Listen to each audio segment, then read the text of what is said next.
So ito na, mga kababayan, umpisahan agad natin. Nako, mga kababayan, sa totoo lang, Bino Kasibuchi, hello po, and kay Dalia Lising, may love shoutout, and kay Ma'am Nida Supripina, ayan, may love shoutout po. Sa totoo lang, mga kababayan, sa porsyento po, no, kung pagbabasihan natin kung ilang porsyento na makukulong si Alan, 150% po. Ma'am Julie Ishida, hello po sa iyo dyan. 150% po talaga, mga kababayan, makukulong po talaga si Alan. Bakit? Sa mga hindi po nakakaalam, mga kababayan, alam niyo kung bakit nilabas na po ni Ping Lacson ang resibo, no? Nilabas ni Ping Lacson ang resibo, mga kababayan, na kung saan isang proyekto, doble-doble ang pondo. Isang proyekto paulit-ulit na iniindorso para punduhan na kung saan halimbawa ito tulay, no? Itong tulay na to, halimbawa ito mula sa balikat ko. Dito, mula sa balikat ko papunta sa dulo, tatawid siya ng Taguig. Yung tulay na yan putol. So, pagdating sa dulo, hindi siya makakarating sa kanyang paroroonan dahil putol. So ngayon, mga kababayan, yung tulay na yan, halimbawa ito tulay, yung dulo na yan, putol. Kaya every year, hinihingian ni Cayetano ng pondo. Halimbawa, itong tulay na 200 million. So every year, hingi siya ng hingi ng 100 million kasi nga putol. So ngayon, ang DPWH, malamang sa malamang magbigay kasi bakit? Putol eh. So sa madaling salita, kinulang. So, putol. Pero mga kababayan, every year, putol, next year hihingi ulit kasi putol, next year hihingi na naman dahil putol. So, paano nga ba naman madugtong at umabot sa dulo ang tulay kung hindi nga naman ginagastusan kahit binubulsa ang pundo? So, ganyan po mga kababayan, inilarawan ni Ping Lacson ang mga ghost project. No? Merong ghost project, mga kababayan, bukod sa tulay, may nakita kang tulay. Pero putol. Yung iba naman, may picture pero walang tulay. Walang proyekto, pero may pondo. Ganon din, paulit-ulit ding hinihingian ng pondo, wala namang nakatayong proyekto. At alam nyo pa, ito pa ang pinakamasaklap. Isang lokasyon lang yan which is ganyan din sa Davao. No? Isang lokasyon, ang proyekto tulay. Isang lokasyon, 3 pondo. Paulit-ulit lang yung lokasyon, paulit-ulit lang yung picture, pero walang nakatayo, pero may pondo. So mga kababayan, ito po ang ito po ang katotohanan diyan. Nako, patay ka diha, mga kababayan. Nako, talagang 100% sureball po talaga, mga kababayan. Talagang sasabit po talaga si Alan. So ito po, mga kababayan, no, ipapakita po natin. Ito po ang balita. Wait lang wait lang. Mga kababayan, ako, patay tayo dyan. No? Oo, sinabing inikutan umano, Lacson ibiniunyag. Ito, ibinunyag ni Lacson. Di pa rin natatapos ang palitan ng pahayag ni na Senator Panfilo Ping Lacson at Senator Alan Peter Cayetano sa pinakahuling pagsisiwalat ni Senator Lacson. Sinabi niyang kontrolado umano ni Senator Cayetano ang operasyon ng Department of Public Works and Highways sa Taguig City, kaya hindi makakilos ang mga district engineer. Dagdag pa nito, manganganib na matanggal sa pwesto ang sinuman kung kikilos o magdedesisyon ng walang pag-aproba o pahintulot mula sa senador. Anak mandayon. Ma'am Chloe Nigel, hello po. So narinig nyo, mga kababayan, lahat ng proyekto sa Taguig ay dumadaan kay Alan. Kung ikaw ay isang district engineer or city engineer, pagka gumawa ka ng desisyon ng hindi dumaan kay Alan, tanggal ka.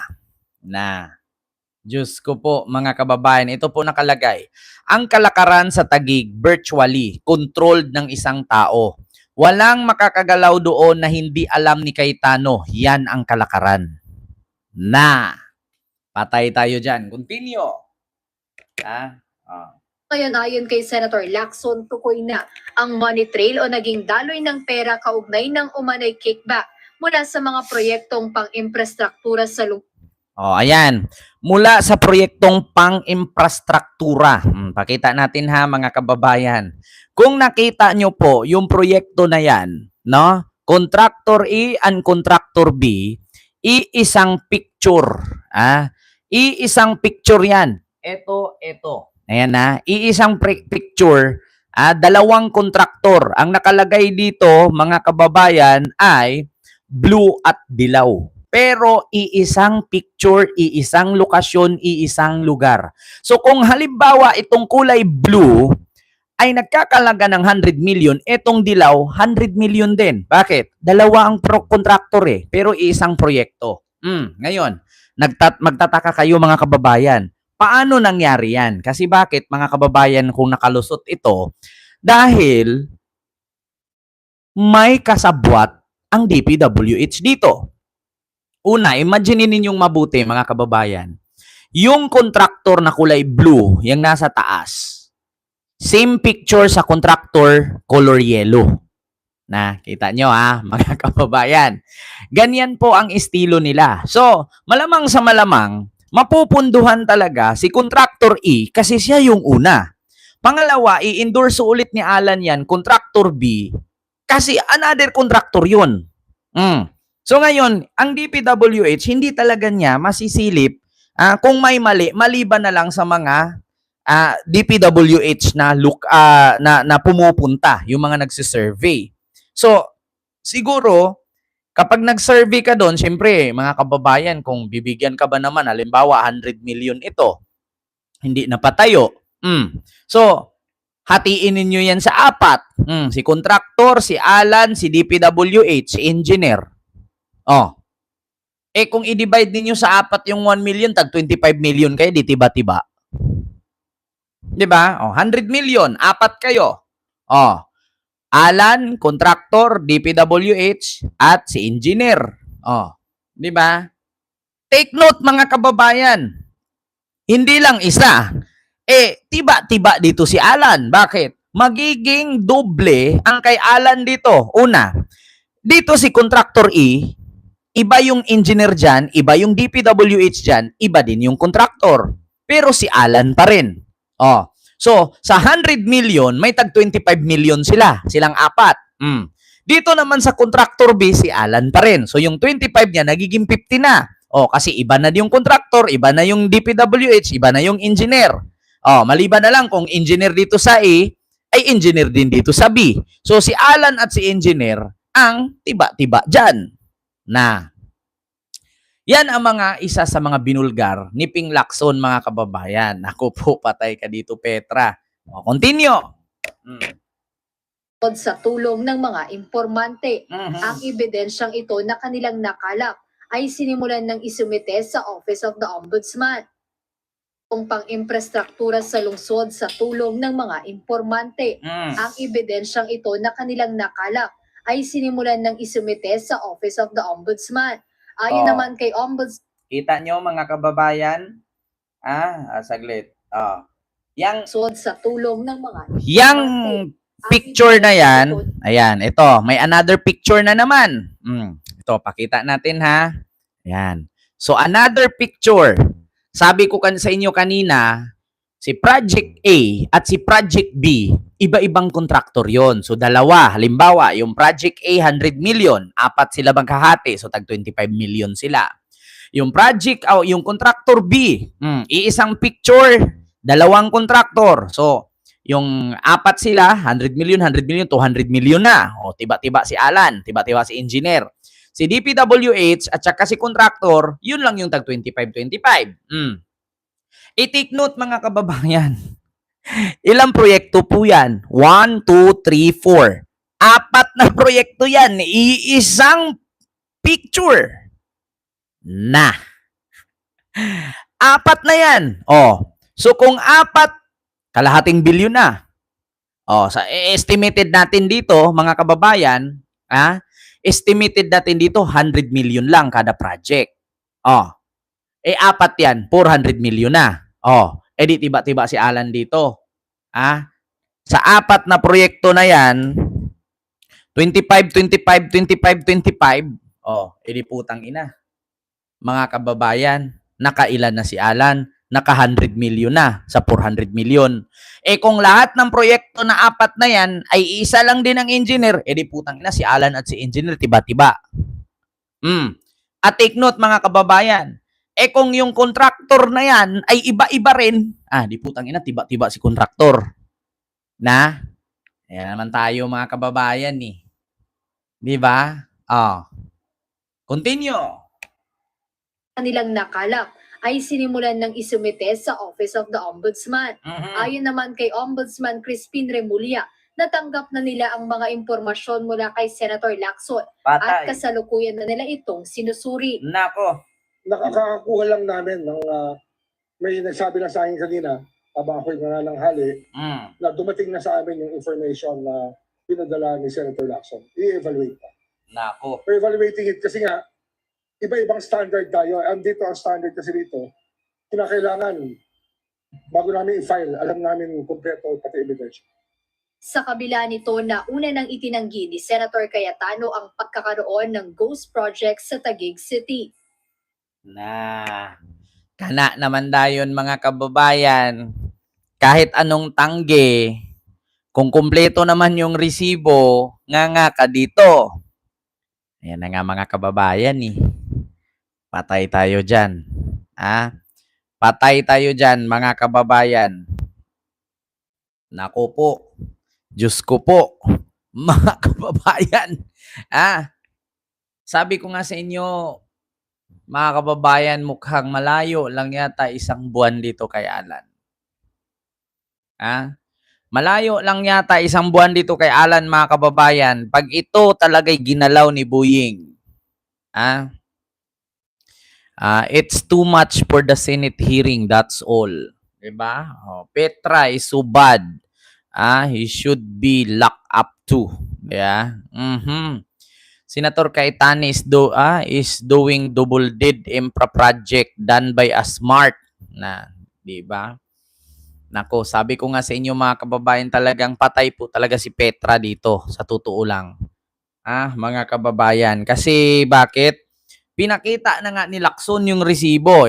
Kung nakita nyo nga kanina, sabi ko nga sa inyo, ito yun, no? Contractor A, Contractor B. Ayan, no? Mga kababayan, talagang medyo mabigat-bigat ito. Nakalagay kasi dito, Contractor A, First Progress Billing Report. So, itong nakalagay, mga kababayan, kay Contractor A, ito yung first progress. Progress daw, report. Ito naman si Contractor B, ayan. So, nakalagay, progress na naman. So, mga kababayan, talagang budol talaga. Yeah? Oo, talagang, kaya nga, di ba minsan mga kababayan, hindi ba kayo nagtataka? Una, let's say, sabihin natin may mga negosyo sila. Sabihin natin may mga franchise sila ng mga fast food, yeah? Mga convenience store. Pero take note mga kababayan, kung mag-franchise ka lang din naman ng fast food at convenience store, tapos pagka-eleksyon, uubusin mo lang din naman sa pangangampanya, huwag ka na magtayo ng ganyan. Di ba? Kasi sa totoo lang mga kababayan, imagine, tatakbo kang senador, tas gagastos ka ng daan-daang milyon. Minsan nga abot pa ng bilyon eh. Di ba? Imagine yan. So saan sila babawi nun? At saka, hindi ba kayo nagtataka mga kababayan? Hindi ko naman nila lahat ng senador Kasi may mga senador naman na tumatakbo, mapera na. Katulad kay Ping Lacson, marami siyang negosyo, may real estates. So, talagang kumikita siya. Ang problema mga kababayan, ano ba negosyo ni Alan? Bukod sa pagiging politician. 'Di ba? Kaya nga nagtataka ako mga kababayan, gagastos ka ng 400 million, 300 million, 500 million. Paano pag nanalo ka niyan? 3 taon ka lang namang uupo. So, saan mo babawiin 'yon? So, anong purpose ng gagastos ka ng kalahating bilyon para ka maging senador? Hindi ko nila lahat nagtatanong lang, anong purpose? Bakit ka tatakbong senador at ubus ka ng kalahating bilyon? Kung tutuusin mo, ang sahod nila, hindi naman nila mababawi yun. Ano yun? Para magserbisyo sa bayan? Utot. Pinagluloko nyo. Anak ng pating. Lukuhin nyo, lelang nyo. Tanong ko lang mga kababayan, imagine niyo yung mabuti. Gagastos ka ng kalahating bilyon hanggang 1 bilyon. Ngayon, uupo kang senador 3 taon. Diba?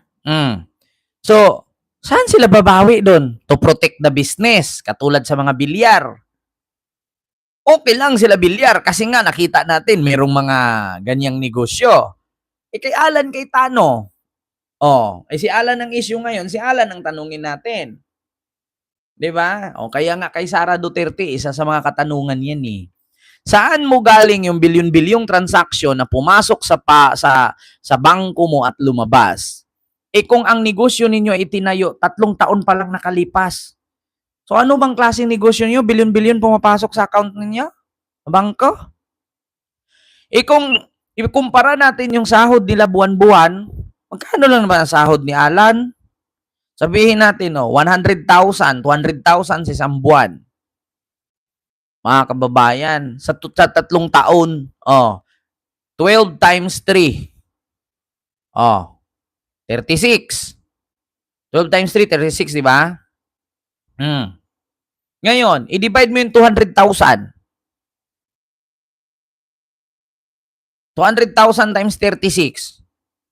Tapos, gumastos ka ng 400 million nung eleksyon. Sa loob ng 3 taon, 36 months. Tag 200,000 lang sahod mo. Paano mo babawi yon kung hindi ka gumawa ng kabalbalan? Ito mga kababayan. Try nyo na ang mga government official hindi sahuran, may tatakbo ba? Try nyo na ang Pilipino hindi magbayad ng tax. Tignan natin kung may tatakbong politiko. Di ba? Take note mga kababayan, sa Hong Kong walang tax. Bakit sila nabubuhay? Bakit maganda ang kanilang mga pasilidad? Imagine, mga kababayan, sa Hong Kong walang tax. Pero ang ganda ng kanilang pasilidad. Ngayon, sasabihin natin sa Pilipinas, kung sa Pilipinas, Ken, tanggalan ng tax ang mga Pilipino, ano na lang gastusin ng gobyerno? Bakit sa Hong Kong walang tax? Ang ganda ng Hong Kong.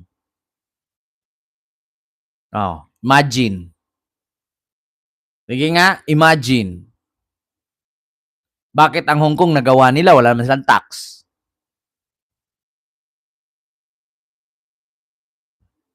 Di ba? Yan ang mga katanungan, mga kababayan, na talagang wala, mga kababayan, talagang sasabit talaga, mga kababayan, itong talagang sasabit itong si Cayetano, mga kababayan, at talagang hihimas-rihas talaga to. Maniwala kayo sa akin, mga kababayan, talagang hihimas-rihas talaga siya.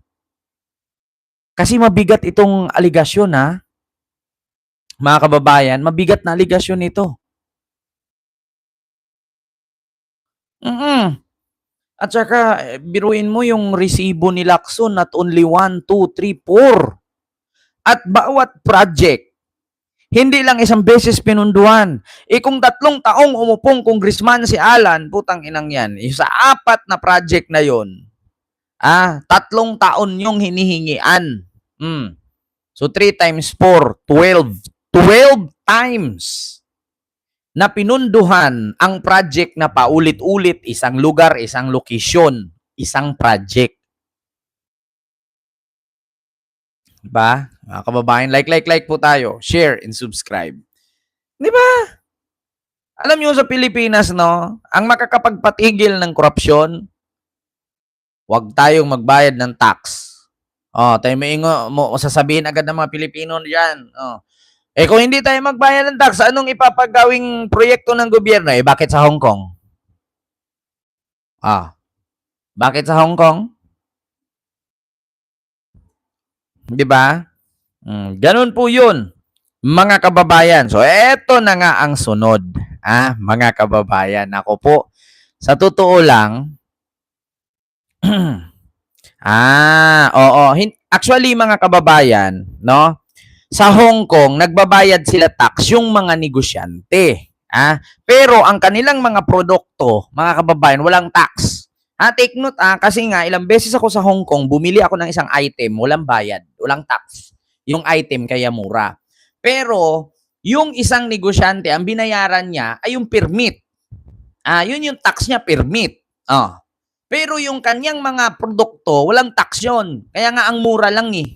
Di ba kaya si Vice Ganda nakikita nyo pag pumunta sa Hong Kong, doon bumibili ng mga mamahaling gamit, yung mga luxury item. Kasi walang tax.